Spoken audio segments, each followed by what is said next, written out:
ശബരിമലയിൽ നല്ല തിരക്കാണ് ഇപ്പോൾ. സ്പോട്ട് ബുക്കിംഗ് വഴി ദർശനം നടത്തുന്ന തീർത്ഥാടകരുടെ എണ്ണത്തിൽ വലിയ വർധനയുണ്ടായിരിക്കുന്നു. 96,007 പേർ ഇന്നലെ ശബരിമലയിൽ ദർശനം നടത്തി മടങ്ങി. ഈ സീസണിൽ ഏറ്റവും വലിയ കണക്കാണിത്.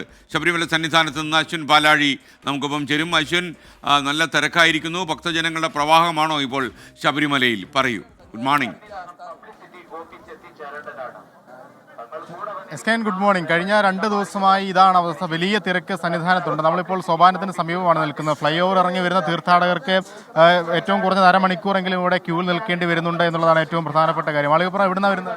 മലപ്പുറത്തുനിന്ന്. ഇന്നലെ വന്നാണല്ലേ? ഇന്നലെ കുറേ നിന്നുണ്ട്. 7 മണിക്കൂറോളം നിന്നുണ്ട്. ശരംകുത്തിൻ്റെയും കുറേ ബാക്കിക്കായിരുന്നു ക്യൂ. അതാണ് എസ്കേൻ, ശരംകുത്തി വരെ ക്യൂ നീളുന്നുണ്ട് എന്നുള്ളതാണ്. നിങ്ങളൊക്കെ എവിടെ നിന്ന് വരുന്നവരാ? ഞങ്ങൾ കോഴിക്കോട്. ക്യൂ ഉണ്ട്, നല്ല ക്യൂ ആയി.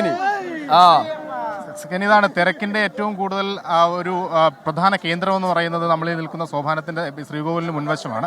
ഇവിടെ നിന്ന് എത്ര വേഗത്തിൽ തീർത്ഥാടകർ ദർശനം നടത്തി